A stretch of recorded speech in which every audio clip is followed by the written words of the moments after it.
Welcome to the boardroom. I'm your managing director for today's session, and we have a highly critical, absolutely non-negotiable agenda on the table right now.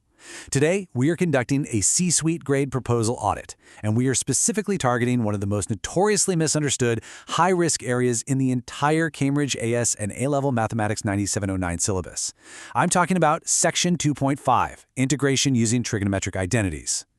Now, I want you to think of your exam paper as a high-stakes corporate proposal you're pitching to the board. Every single line of working you put down is an asset, and every misstep, every dropped symbol is a massive vulnerability that will cost you capital. Joining us conceptually in this audit are our two junior associates, Alex and Sam.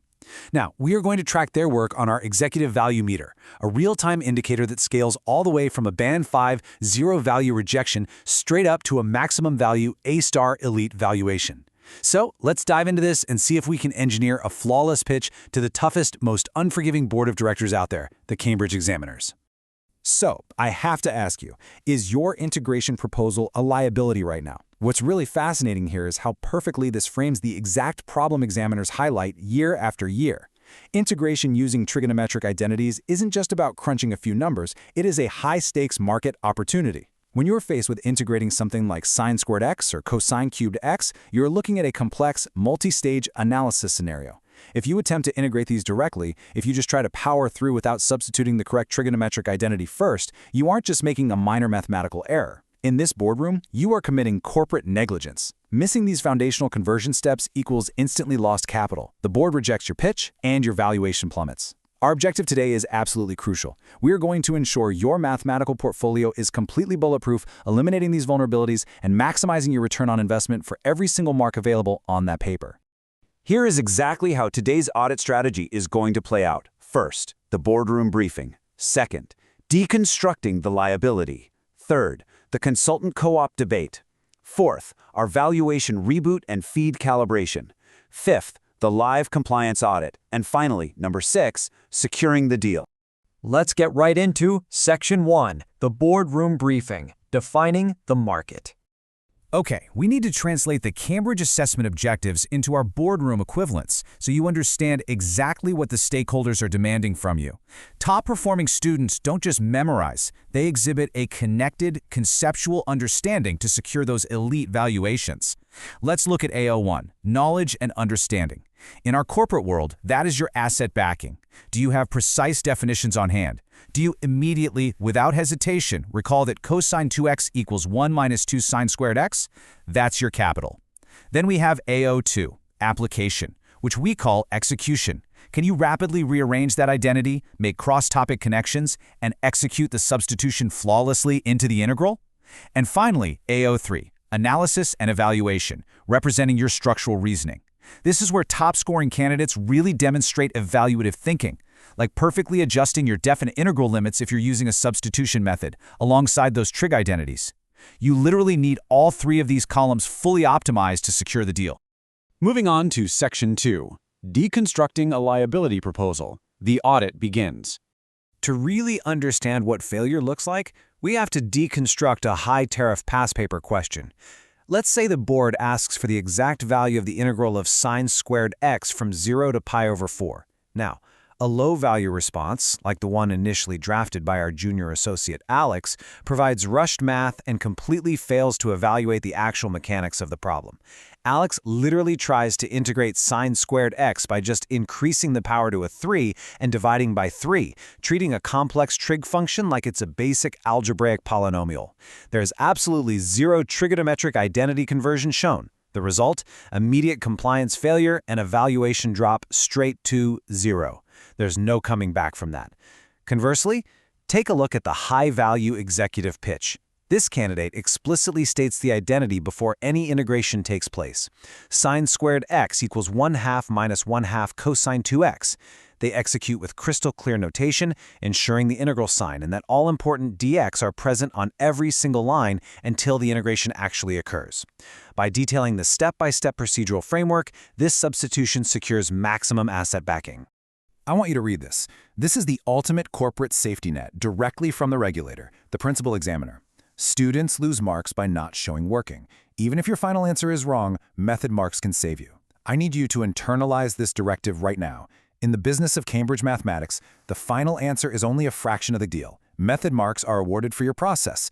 If you explicitly show your trigonometric identity substitution, but then, maybe you make a slight, silly arithmetic error in your final fraction calculation at the very end, guess what? You still retain the vast majority of your capital because your analytical framework was sound. Never, ever skip steps. Your working out is your audit trail. Protect it. All right, Section 3, the consultant co-op debate, structuring the pitch. Let's go backstage for a minute. Our two associates, Alex and Sam, are currently trying to merge their respective strengths to create the ultimate joint venture answer for a really complex question involving integrating tangent squared x.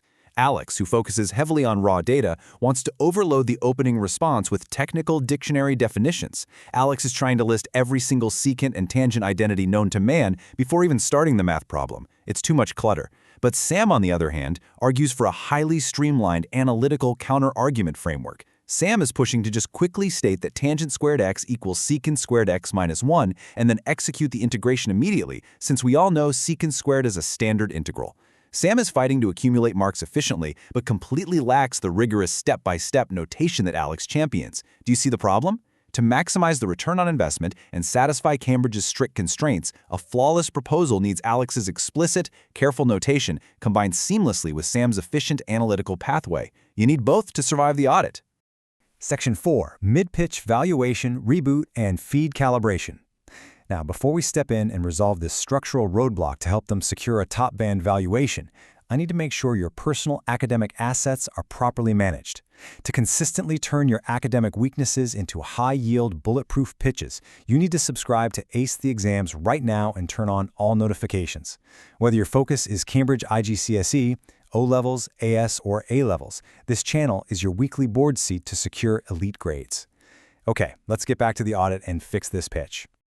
To successfully merge Alex's data-heavy approach with Sam's rapid strategy, we are going to implement a bulletproof 5-step technical methodology template. Think of this as your standard operating procedure for mathematics. Step 1. Deconstruct the question. What are the command words? Is the board asking you to show that, evaluate, or find the exact value? Step 2. Extract relevant data. What are your upper and lower limits? What is the specific function you're targeting? Step 3. Select the analytical framework. For something like tangent squared x, the correct framework is immediately deploying the Pythagorean identity. Step 4. Execute with clear notation. Keep those integral signs locked in, keep the dx on the ledger, and align your equal signs vertically to demonstrate systematic, logical processing. Step 5. Present with correct terminology. Evaluate the performance at the upper and lower limits very carefully and present your final calculation with absolute clarity. I promise you, following these 5 steps out loud, line by line, transforms scattered, panicked math into a highly structured A-star asset. Welcome to Section 5, the live interactive compliance audit. The magic number you need to extract from the data today is 3. 3. These are the top 3 critical vulnerabilities, the absolute most common mistakes identified directly from the principal examiner reports when it comes to integration using trigonometric identities. If you can anticipate these points of failure in a rapid-fire mental check before you write, you can engineer the success. Let's break them down.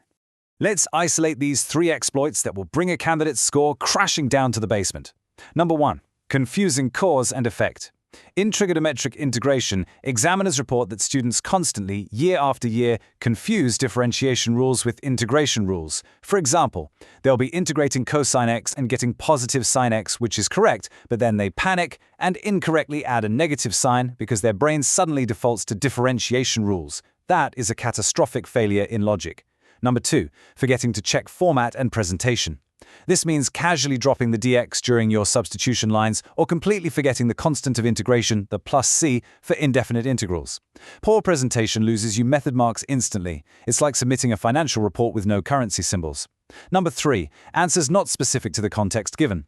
If the question explicitly asks for exact values and you provide a rounded, messy decimal from your calculator, you have failed to satisfy the explicit constraints of the Cambridge command word. If the limits are in radians and your calculator is accidentally sitting in degrees, your entire context is misaligned and your proposal is dead on arrival. Finally, Section 6. The securing of the deal and outro. We have successfully audited the errors, we've structured the pitch, and our two associates have now presented a flawless response paragraph. They explicitly defined their trig identities right out of the gate, they applied rigorous step-by-step notation, and they evaluated their limits with absolute precision. Because of this, our executive value meter has officially hit the maximum A-star mark. Now, to replicate this success on your own paper, I need you to distill this entire session into 3 core corporate pillars. Slice 1 is the due diligence scan, decoding the question and planning your trigonometric substitution in your head before writing a single number. Slice 2 is the resource allocation matrix. This is your timing. Do not burn 20 minutes on a 3-mark question, and absolutely do not rush a 7-mark multi-stage integration. Slice 3 is the final compliance audit. This is your internal review checklist before you hand that paper over to the examiner. Let's run that rapid-fire audit checklist one last time.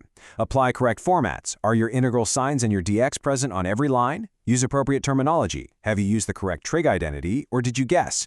Evaluate performance. Did you carefully calculate the upper limit minus the lower limit without a sign error? Confirm explicit context. Check your calculator right now. Are you in radians, and are you providing exact values as requested? And finally, the golden rule of the boardroom. Ensure all working as shown. Let your step-by-step analytical reasoning secure your method marks. If you tick all these boxes, you are finally ready for submission. We have officially closed the deal today, but remember, the market is always moving. I want you to commit your goals to the public record right now by dropping a comment below stating your target grade, your qualification tier, and your subject.